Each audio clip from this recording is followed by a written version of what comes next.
Let's fire away on a Tuesday night. Let's go. The playoffs are here. They are Freaking upon us. go. We're deep into the action. And by deep, I mean most series are only a game in, but that is okay.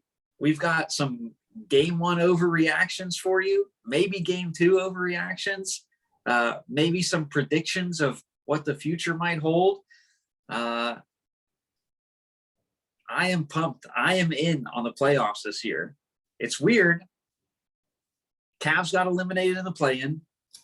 Spurs. LeBron and the Lakers got eliminated a long time ago. Your Spurs are out, skis. The Hornets are out. Your Hornets are out. What horses do we have to root for at this point? Just individual players? Individual players. I mean,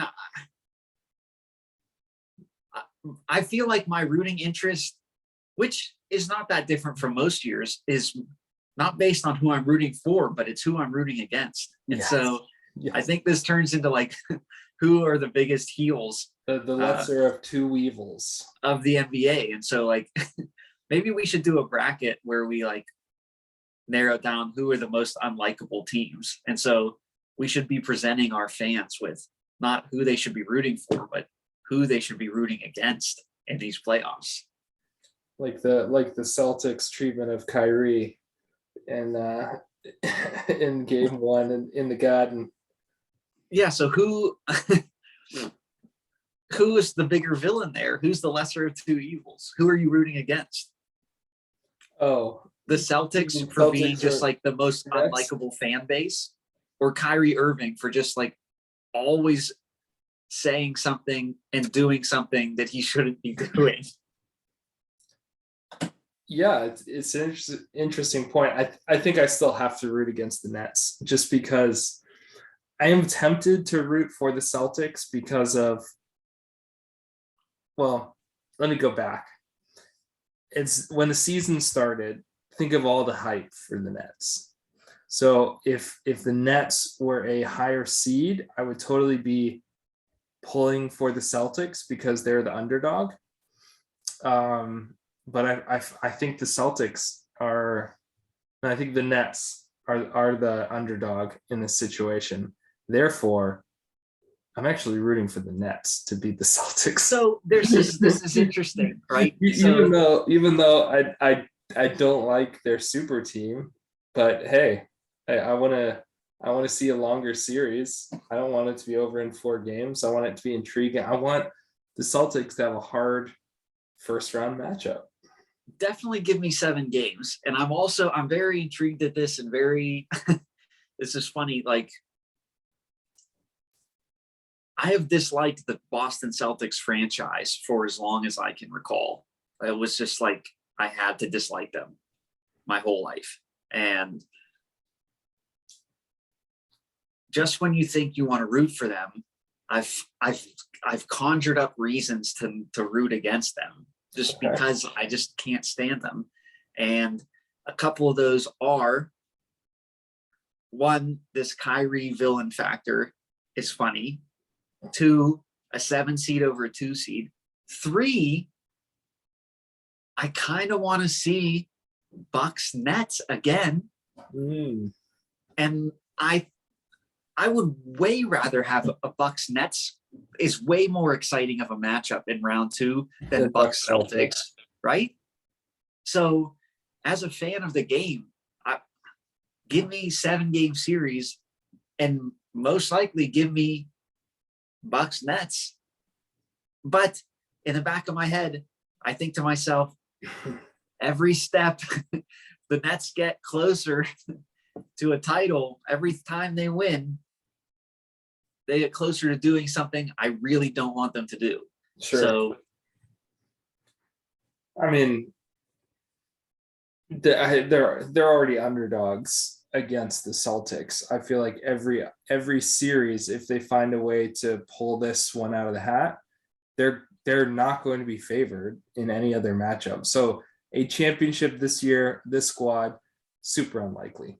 I don't see it happening at all. But I'm here for the entertainment. Do you really think though that the Nets would match up better against the Bucks than the Celtics? No way. There's no way. Which so do the Nets or the Celtics have a better chance of beating the Bucks in a 7-game series? Neither. I don't think anybody has a better chance of beating the Bucks in a 7-game series, no matter who you are. All right. They're my favorite. They're my favorite. I think they're the best team in the NBA for these playoffs, ready to go. So I don't really see either of them as being capable of pulling off a 7-game series upset against. That's not what I'm asking though. I'm asking which team would have a better chance at beating the Bucks, Celtics or Nets. I think the Nets have a better chance of winning more games in a series because Really? Kyrie and Kevin Durant can both go for 35 to 40 points and win you a game or two. You say, oh, well, Jason Tatum and Jaylen Brown can do that. You are such a they've never proved that they could do anything other than early exit. Bye-bye. Except for like a long time ago when they were like game 7 against LeBron's Cavs, right? Was that like 2018? Was that his last year in Cleveland? Or was it even before then? That was when they were like in the Eastern Conference Finals. Was that? Okay, yeah, I'm thinking all the way back to when Kevin Garnett, like Paul Pierce was on that squad that won it all, but that was against the Lakers in the finals. No. I'm talking about Tatum and Brown specifically. We're in, I feel like, an Eastern Conference Finals. And since then, they've been nowhere close. Haven't even gotten close. Yeah. Like, it's different, Justin. This squad is different. It's different. Yeah, they're all different. Well, they're all going to lose to the Bucks, which is okay. So one more piece I want to call out on the last thing for the Nets Celtics series. Now we got to keep the train rolling for some of these other matchups. Is just how wild that ending was to game 1. I tuned in, really started to watch maybe with like 5 minutes left in the fourth, and it was back and forth up to that point.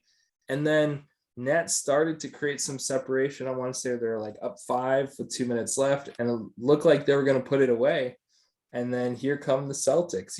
I feel like you had the Nets playing hero ball down the stretch. Like it just captured the essence of these teams.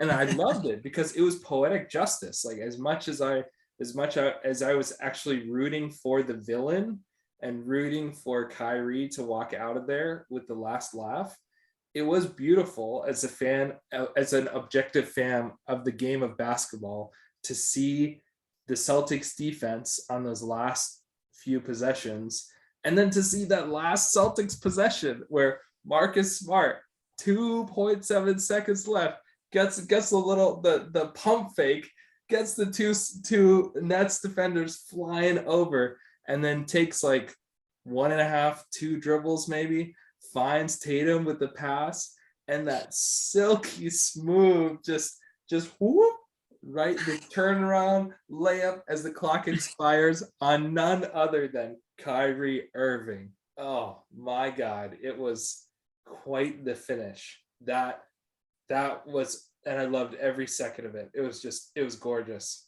It's like watching poetry.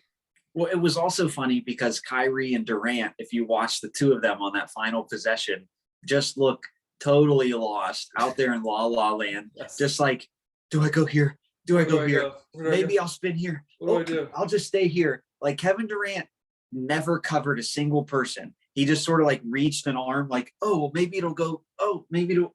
And Kyrie standing there in the middle, like he's trying to like close somebody out and just got stuck between two people and then just complete turnstile. Defensive breakdown, like completely lost in the action.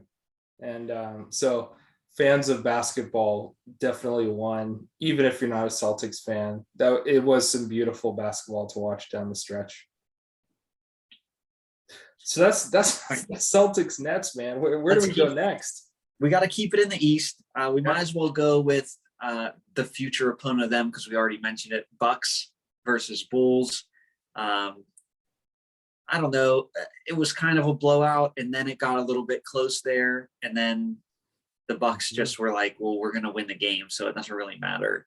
Thanks for getting it close here, but it's over." I don't know. Maybe the Bulls muster something up and get one game when it goes back. But I don't see this going more than 5 games. So not much I can say from that series. And did any I feel like one player on the Bucks really stood out to me. That's Brook Lopez, man. He was everywhere. Like when they needed a rebound, when they needed a bucket, he was there, and he was fired up. He was amped up. Like it was good to see another big man playing well. Yeah, him and Bobby Portis. Yeah, Bobby Portis brought some energy off the bench. Who are you going to be looking out for on the Bulls? Like, you feel like there's any difference makers for the Bulls that could really step up and steal a game or two in this series? Well, I mean, clearly DeMar DeRozan and Zach LaVine have to. I mean, they carry the Bulls. I just think that they're a little bit undermanned. They don't have their full complement. Vooch, he's got to find a way to be dominant, and I think he had a pretty good, solid first game. But he has to essentially output whatever Portis and Lopez put up. Like, he's got to basically equal both of their productions and limit them. So Impossible task. It's just difficult. I feel like they just don't have enough guys. So I think the Bulls have to be pretty dejected after that. Like, honestly, I think the Bulls were lucky that this was close. Like, this was a 7-point game, ended up being a 7-point game. But you mentioned this, that it never felt like the Bucks were going to lose that game. And that's what, if I'm a Bulls fan, it's like, okay, season went really well, and you could lose in the first round, and you could legitimately lose in 4. Yeah, they're close to Boston as the biggest winner and the biggest loser, because they're like, we had such a great season. Congrats. We improved. We went out and got DeMar DeRozan. We got Lonzo. We really put a great team together.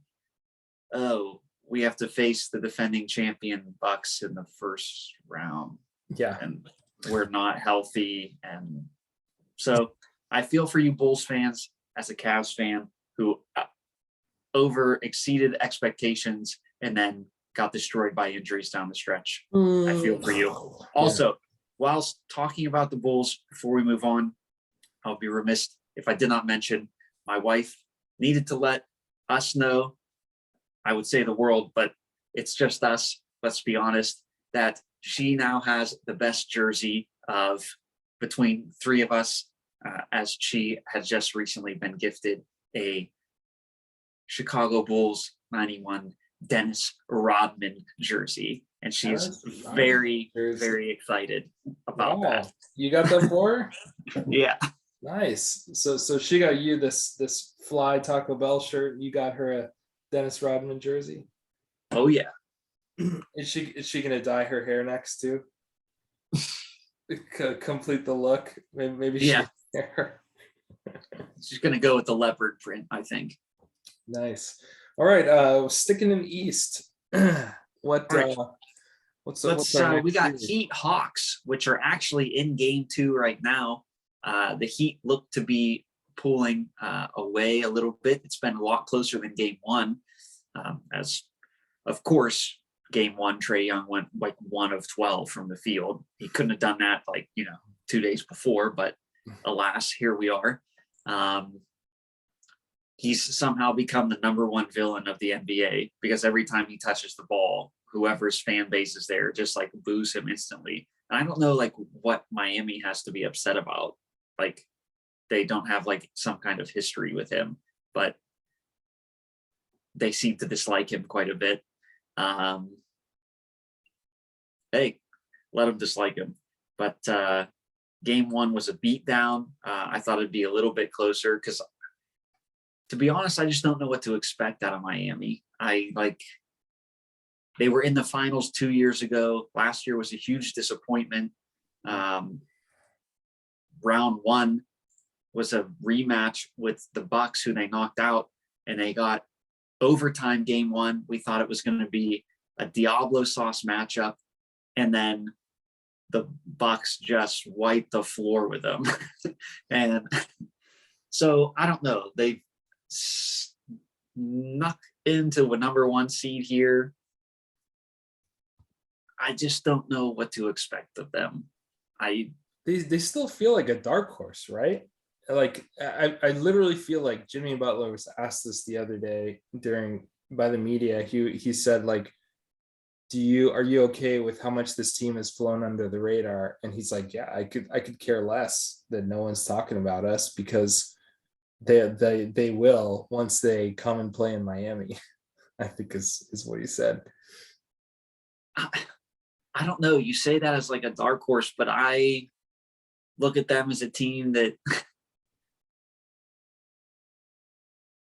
could just go cold, and they could win these first two games and then lose 4 straight and just be out of the playoffs. And like, I wouldn't be surprised, because I just don't think, I don't see anything in them when I think about the top teams.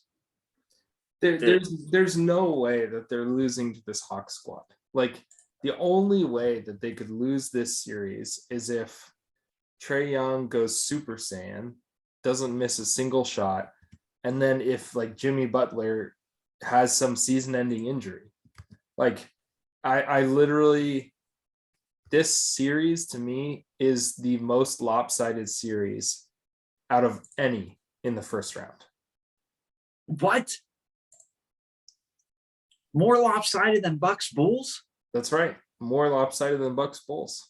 More lopsided than Phoenix New Orleans? There is no way that this Hawk squad is winning a game in the series. Not happening. This is a sweep. This sweep, total sweep. What makes Miami so good? This is week one overreactions, Justin. And so I'm going total sweep. Hawks just took too many punches. You stop Trae Young. They have no offense. Trae Young scored. They also just stink. Like, in game one, he scored 8 points. You're never gonna win a game if your leading scorer goes off for 8 points. All right, you heard it here. Miami Heat. Heat in 4. Heat in 4. Make it Heat in 3, baby. They're done. Heat in 3. What's our last Eastern Conference all right matchup? Philly Raptors. I got 2 words for this series. Fake news. Oh, going to Toronto again. Week one overreactions here. Oh, exercising demons of the past. Oh, Toronto's vaunted defense. Oh, you know what happened the last time in the series? Oh, Jurassic Park. Raptors, bunch of schmucks in game one. Literally, how did this game end, Justin? We had Joel Embiid kicking it with Nick Nurse on the sideline. That was the most heated this game got. Was just those two. You know, Nick Nurse complaining about the refs and Joel Embiid like, hey man, I'm gonna win the MVP. I get the calls that I want, man. Come on. What did he say? He said, I'm gonna keep making every free throw. If you foul me, I'm gonna make every free throw. And Nick Nurse just said, you're gonna have to. Nick knows, dude. He knows the truth. This Raptors squad, man, they just it was like a middle school team playing high school. It just didn't look It looks terrible. It looks so We were bad. lied to. We were hoodwinked, bamboozled. Yeah, it just They're gonna say, "Oh, wait till this shifts to dangerous. Toronto." Oh, And wait yeah, till we go to Toronto. wait till Tybull can't play. Okay, well, Doc wasn't even starting him, trying his best to just like choke things away and make a mess, and it didn't matter. Toronto just looks lifeless out there. They look lost. They look so bad. They look so bad. I don't Kawhi even, isn't coming through those doors. I don't even want to talk anymore about this Toronto squad because they're just Kyle Lowry's not coming through those doors. No. Well, I mean, it's DeMar in round DeRozan two. isn't In coming round through two, those he doors. is, but not now. Yeah. Let's Wait till you move get on. to Miami. Let's move out of the East. Again, the East is really just And it's like, it's really you just know the how Bucks, people used right? to say, like, oh, when people would like travel to Miami or like they go to like LA to play against those teams and they're like out all night because of the nightlife, or they travel to New York and it ain't like Philadelphia. They're getting up to Toronto and they're just gonna Oh, like Yeah, let loose. travel of Toronto. It's like, oh, we're still under curfew. Everyone's got to be, they're still under lockdown in Toronto. I don't think there'll be the distractions won't be amped up. No, it's basically a bubble. You go to Toronto. We were it's still we a were bubble. really excited for this. As of all the first round series, we were excited for that, and it looks like it's just a bloodbath and not worth our time. All right, to the West. To the West. We'll start with a couple that we know perhaps the least amount. Suns Pelicans, 1 game in. They're playing game 2 tonight. Suns good. Pelicans not so good. I got a question for you, Justin, with this series. Yeah. Who did we see make a return to the sideline for the New Orleans Pelicans? Somebody. Who do we see? Somebody phoned in. They recognized a guy that they saw on the side of a milk cart. Zion Williamson has been found. He is in attendance. He has. Is he going to play? So here's my question. Why is he there? Is this just for the show? Is he just showing off some new bling? Like, isn't he on the team? Yeah. He's technically on the team. So where's he been all year? Oh, and he did throw down a 360 windmill dunk in the layup line. Just to kind of show that he can back up what he's doing in the video game or the Mountain Dew commercials. I just don't even understand. I don't know. Until he plays, this is a non-story for me. I don't care. Get on the court or get out of my face. I don't need it. I go back to witness protection. Goodbye. I want to there's a couple quick storylines here. I gotta mention number one is Valanciunas' hair. That I don't know if you've seen his he's got this slick it's basically it's just lines combed straight back. He looks like a villain or Italian mafia kind of a guy. Speaking of which, Danilo Gallinari on cue. Yes. But the Pelican squad, to me, it's like CJ McCollum against the world. I've never been a huge Brandon Ingram guy. Of course, he torches the Spurs in the play.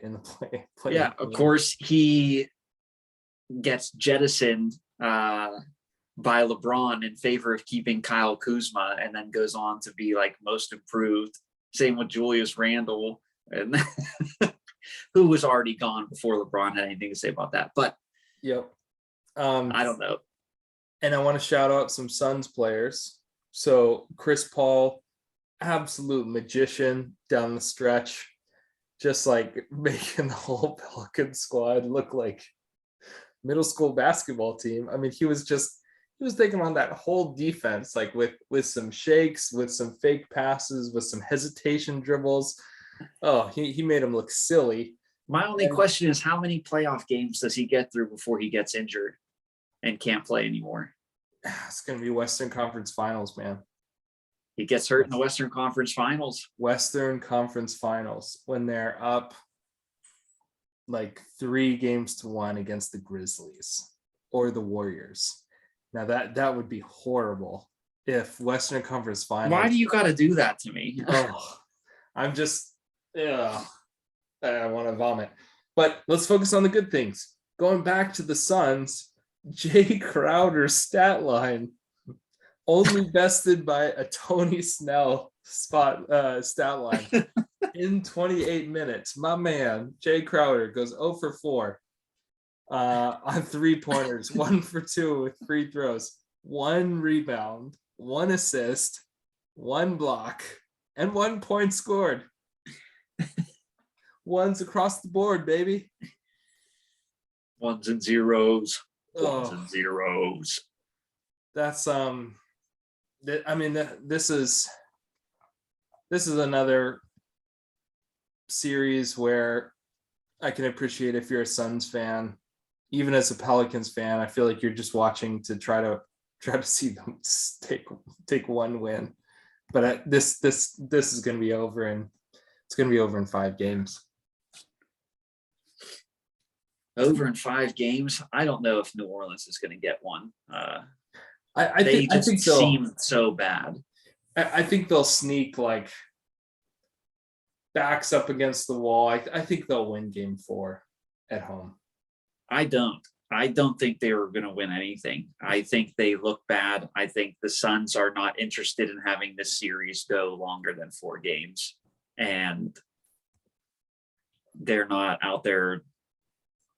Like, they don't have the type of guys on their team are not the lax. This isn't like the big 3 in Miami that it's like, oh, we know we can win this series and take a night off. Like, the Suns are like, we're going to win the series and we're going to take no nights off and we're just going to wipe the floor with you every second of every game. Like ruthless efficiency. The Pelicans just don't seem like they have enough guys to fight that. Or that, like, we're going to talk about this series next, but had the Pelicans and the Timberwolves ended up switching spots, like the Timberwolves, they have the type of guys on their team that are like, we're going to fight back. We're not going out 4-0. We're going to, but the Pelicans, they don't seem to have that. So before we jump to I suggested another matchup before we jump to the Timberwolves. Let's talk. My mistake. Let's talk Golden State, Denver. Let's. Do we have to? This is the most disappointing. We'll get the bad out of the way first. This is the most disappointing series. Like, this is.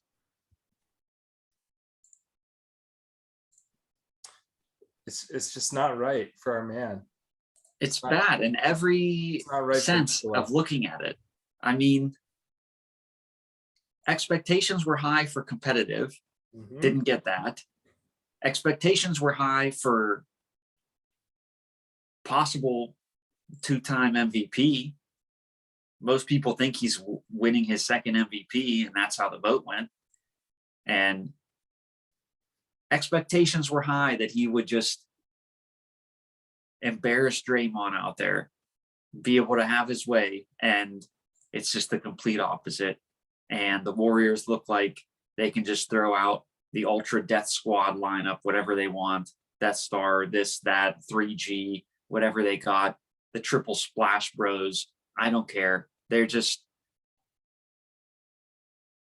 like, how did they get Jordan Poole? How did they get somebody at that point in the draft that's just like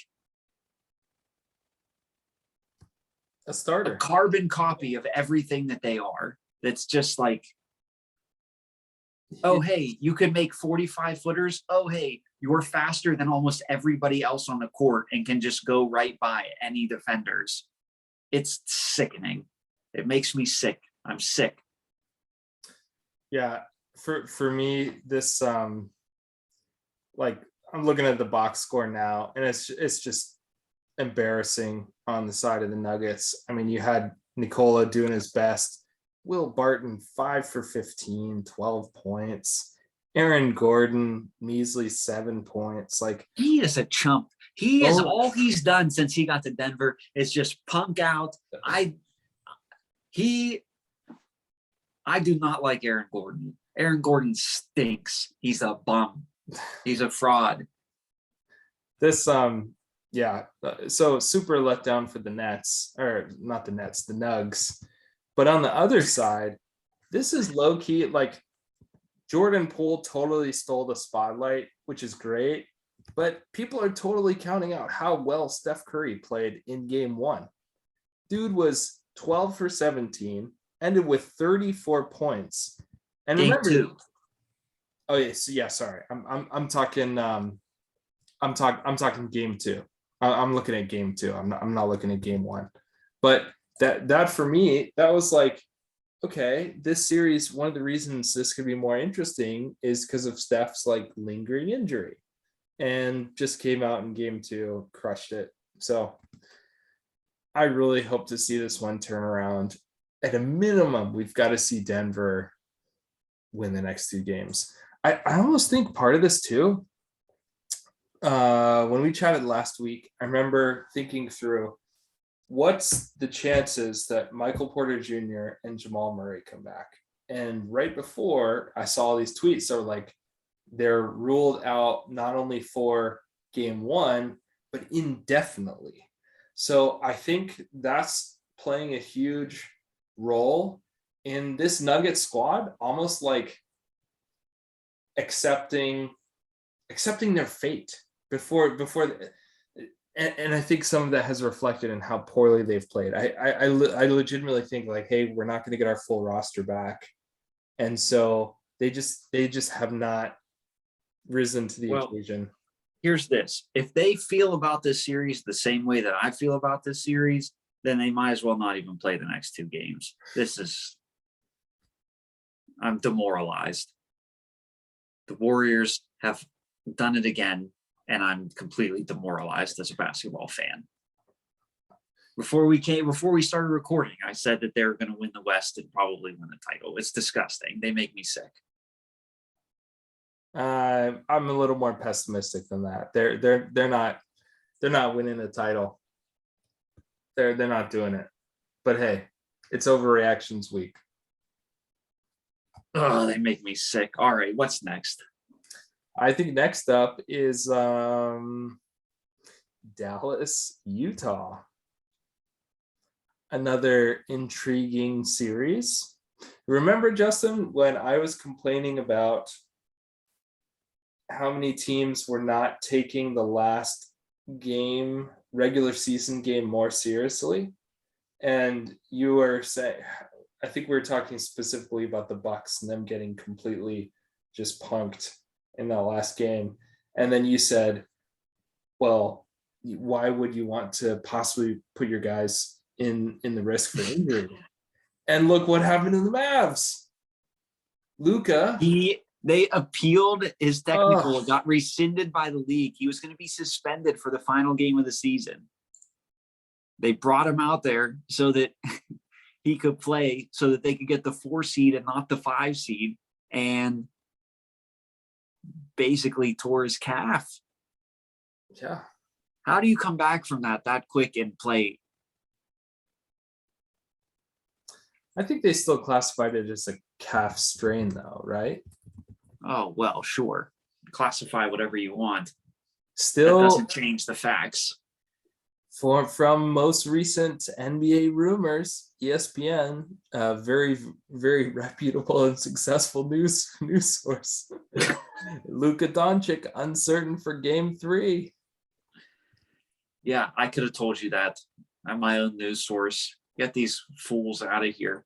How about this? All this has proved is that, as always, the Jazz continue to equate themselves as total frauds.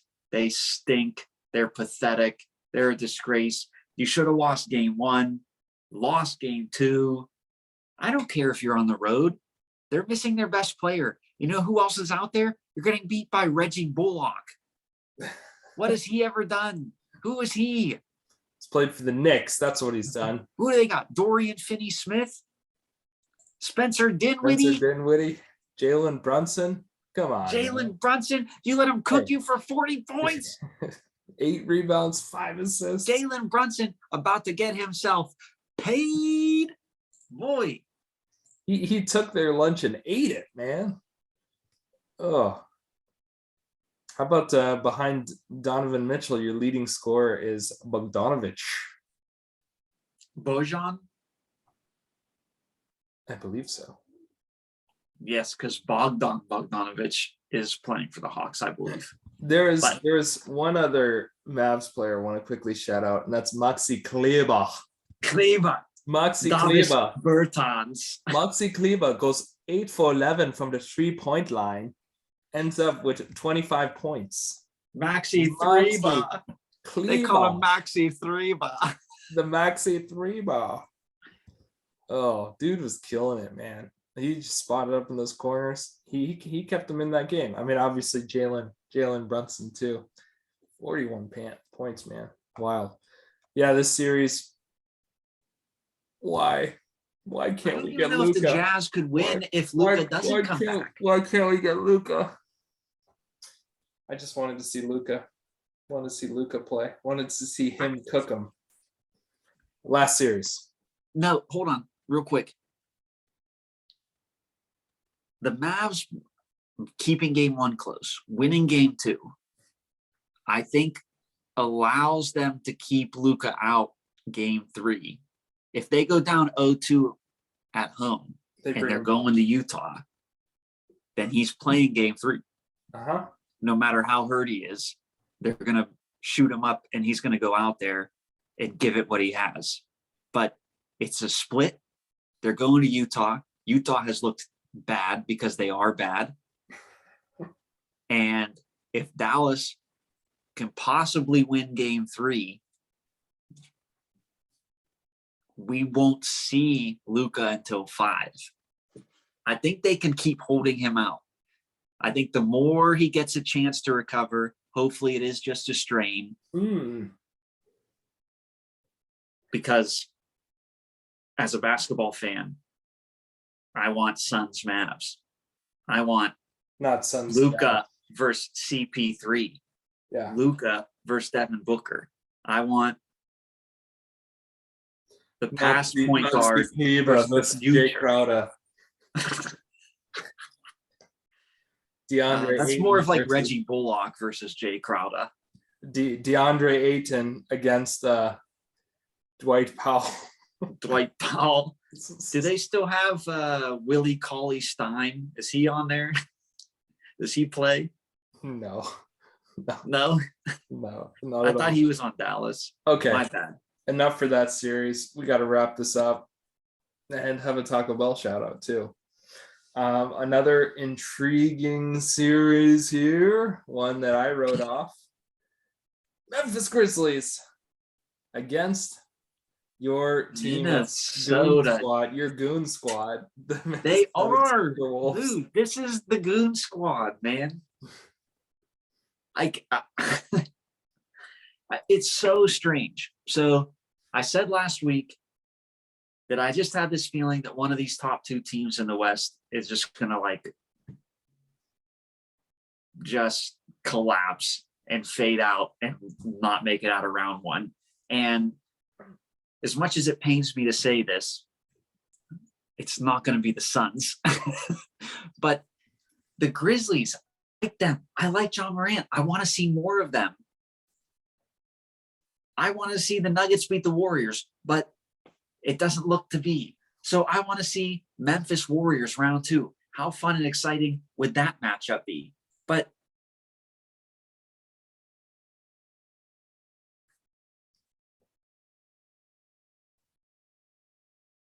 oh, you're frozen, Justin.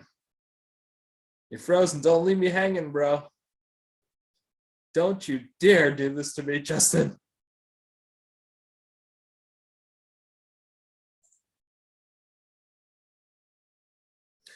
he's frozen. Oh. There it is. Did we just lose that recording? Probably. Are you gonna have to splice this all together? No, it's still recording. Well, it's recording now, but I don't know if it's the whole thing or we're just gonna get the last matchup. I'll figure it out. Yeah, All so right. I lost you. You were just saying, as much as you want to see this the next series. Yeah, as much as I want to see Grizzlies Warriors in the next round, because I don't think the Nuggets are going to make it, as much as I want them to win. I don't know. I just feel like this upset is coming, but I don't like anybody on the Timberwolves. Like, we all know Patrick Beverley. This is like the first like sustained national coverage that the Wolves are getting. And Karl Anthony Towns just seems so unlikable to me. One game, and I just can't stand watching that guy. Like, he's so annoying. Like, what have you ever done to act that way? Like, just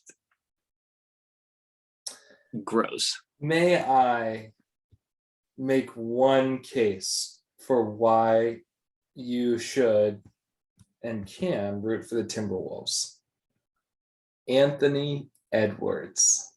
Yes, The the Ant-Man. only guy. And not only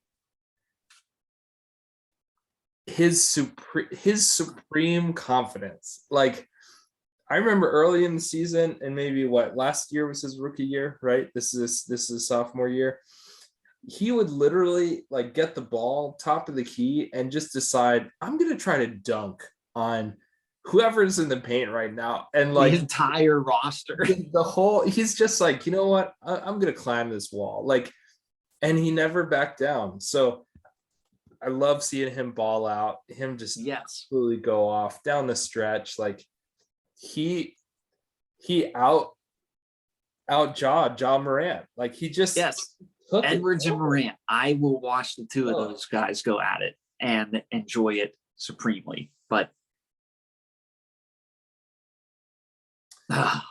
this series to me is just so, it just got so intriguing with the fact that they stole a game. Like, I wholeheartedly think the Grizzlies will take care of business tonight. Looks like they're up. 7 minutes left. There, Grizzlies up 5. But hey, you stole a game. Now you just got to take care of business at home. Like, if you're the Timberwolves and you find a way to win these 2 games, it's wild. This series to me is suddenly much more interesting. I hear you. What's that behind you, Justin? Let's do tell. What's this background of yours? It looks like such a foreign, unknown object to me. It has been 2 long, hard years, but our perseverance is going to be rewarded in the form of a comeback called the glorious Mexican pizza. Yes.